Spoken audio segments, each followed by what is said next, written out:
Welcome to Salon Talk, Stylist to Stylist, where we get into some things. Okay, you guys. So I want to tell y'all this story about my first job that I had once I got out of hair school. And the reason why I want to tell you guys this story is because it's a little bit of drama, but I learned something from it. And I realized it helped me to be the person that I am today. And basically, it was kind of the reason why I started my YouTube channel. So, therefore, also the reason why I started this podcast. So, I want to share this story with you guys. You got to listen to the end to get the overall picture. So, don't click off yet. Listen to the story. I promise you, you'll take something from it. All right. So, if you don't know, I'm originally from Kansas City. I was born and raised in Kansas City, and I moved to Houston once I got my cosmetology license. So, when I initially moved to Houston, I was like, okay, I need a job. So, I applied to Supercuts. Supercuts called me the next day.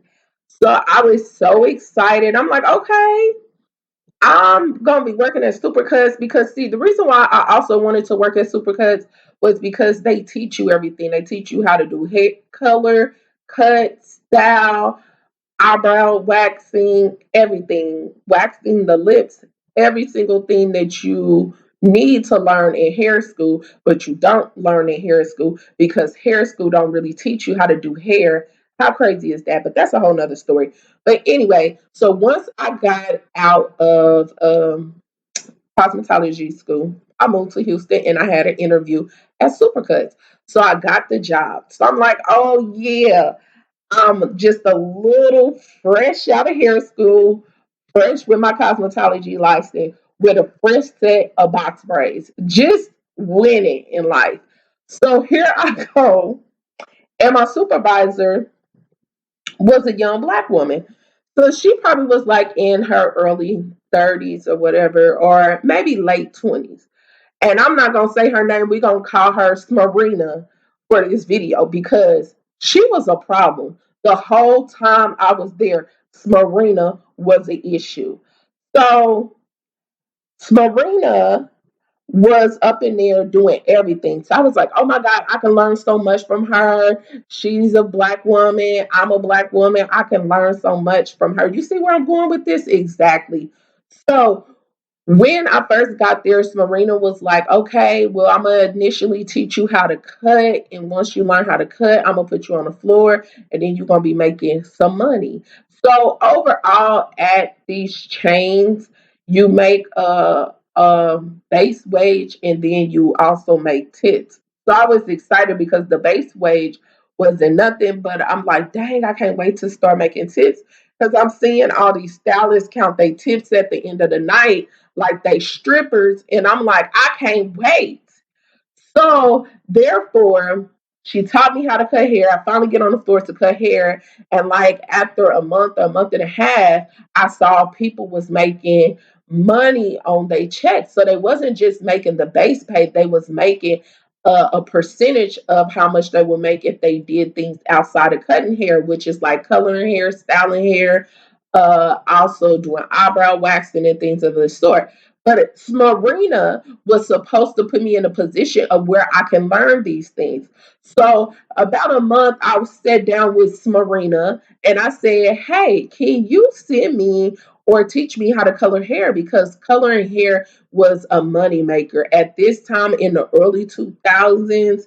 You think people get their hair colored in, especially working at Supercuts, it was a lot of Caucasians coming in there to get their hair colored.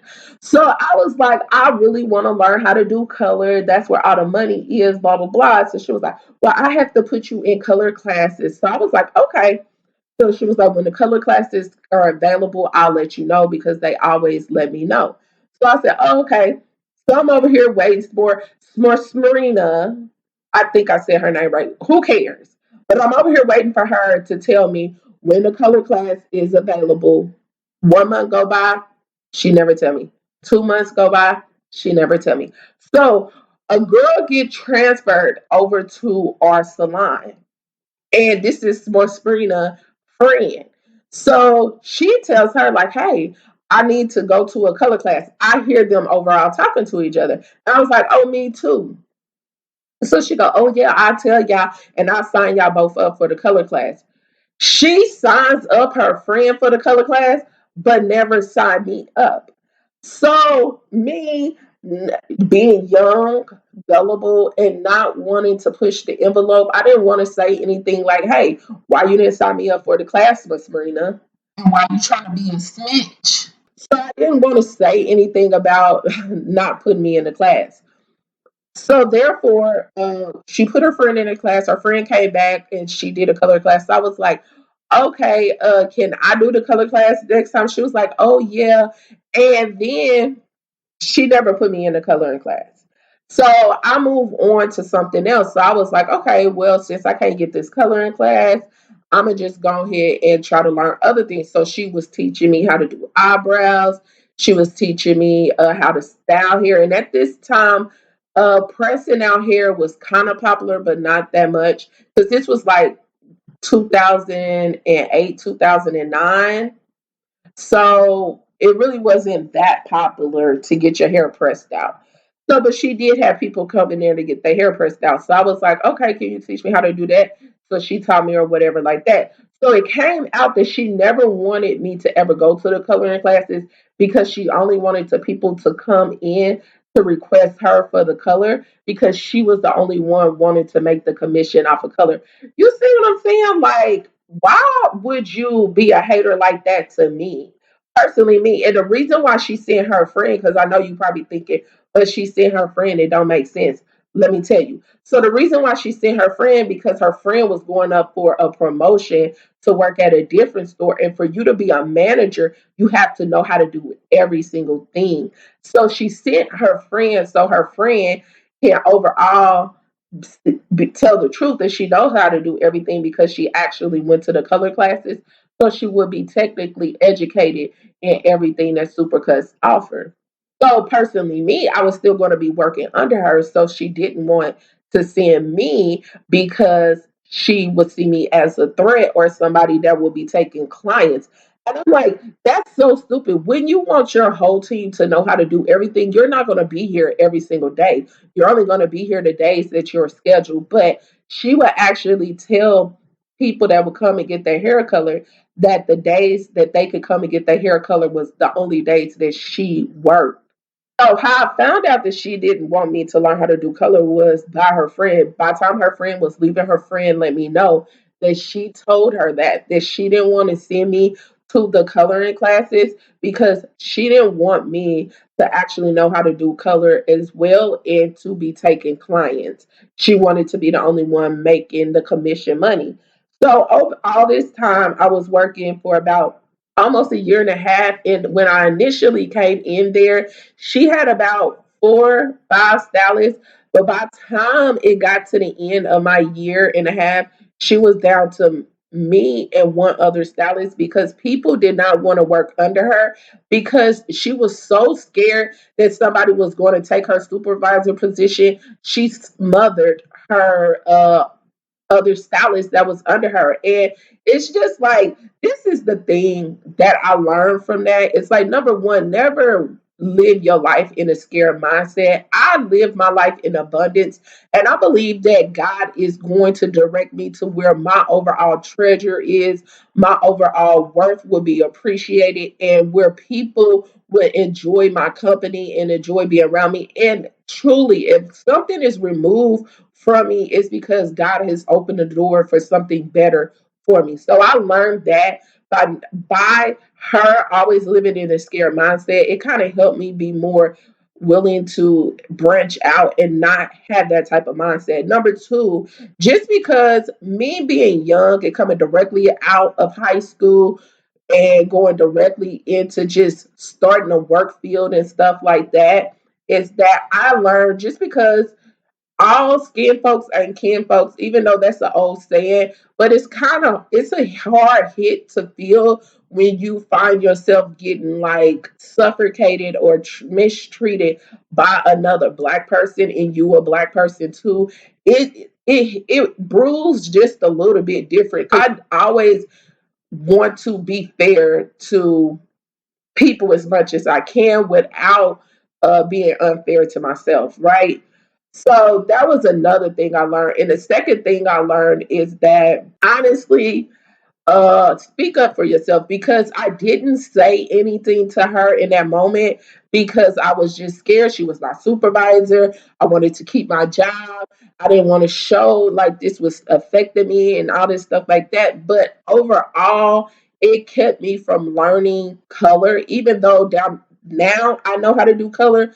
But then I could have learned earlier in my career, but me not speaking up and me not being assertive of what I needed from her, she basically took things from me that could have made me a better stylist earlier in my career. So those are most of the things I learned from this. But let me tell you about God karma. God karma hit different than your karma can ever do. So one breath, I am glad that I never said nothing to her, because this is what God did.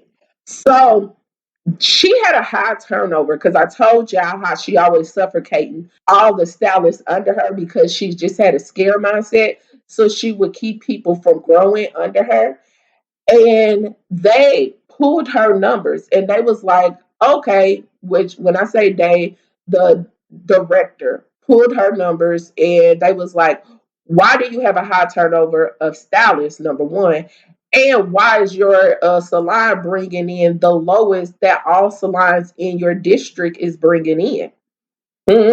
You know why? Because when people was working under her, she would only have them cutting. She would be the only one doing everything else, doing the eyebrows, doing the color, doing the style, doing this. So if you it made it where if she's the only one doing those type of things, only her numbers look good, but her team numbers look bad. And as a manager, it's not about you. It's about your team. That's why you are managing a team. So if your team is suffering and if your team is bad, that reflects bad on you as a manager. Now, if you only want to make sure your numbers are good and you look good in front of the company and you want people to praise you and praise you only, you need to be part of a team. But you don't need to be the manager of the team. See, and that was her mindset. She wanted to be the one shining because she was thinking, oh, if I have somebody shine bigger than me, then they're going to think that I'm not the best for the job. But no, baby, you wasn't the best for the job because you wasn't trying to pour into your team. So why would I have you manage a team and you don't even want to help them? You actually want to harm them, Smarina. So overall, they ended up letting her go. Because they was like, you can't keep a team. Your team is terrible, but they only doing haircuts. They only bringing a little bit of money in. Because, like I told y'all, the big money was in doing hairstyles, coloring, doing everything. It wasn't about cutting. It was just because it's called super cuts. Don't mean only thing you're supposed to do up in there is cut. But at the end of the day, she was small minded in a big opportunity. So it was taken from her. So, Marina, if you ever hear this, and you know who you are, you know who my first manager was when I moved to Texas, Marina. You know who you are. And I hope you learn something. I hope you learn that you don't dim somebody else's light so your light can be brighter. That ain't how you shine, honey. You share your gift, you share your talent, you share who you are with people, and everybody will see what type of light you bring to the table. But if you gotta make people feel bad about themselves, or you gotta actually make sure people don't know something because you want to be the only one to know something in the room, that says a lot about you. It really, really does. I hope you change. And as I tell this story, I thought I was over this. And it is years ago when this happened to me, but I'm a grow in that aspect of letting it go because I am. This is the last time I'm gonna ever tell this story because I let it go. I think I did. I did. I let it go. But overall, I hope she learned something. And I hope y'all learned something too from this story. Drop down in the comments down below and tell me if you was in my position, what would you have done? And number two, are you in this story? Are you me or are you Smarina? Who are you in this story? Have you ever stop somebody from being successful? Or have you ever just been quiet when you know somebody was stopping you from being successful? Let me know down below.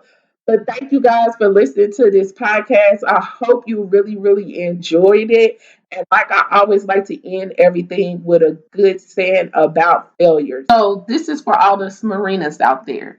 You wanted to see me fail and you was trying to stop me from succeeding. But you see, when you try to close the door on me, God closed all the doors on you because I'm his child. Do you know that? I'm his child. And you was playing a fool in my face and he showed you what fool you really was. I hate to say it. I hate to see it. I hate to see it for you. But anyway, thank you guys for listening to this podcast and I'll talk to y'all later. Bye.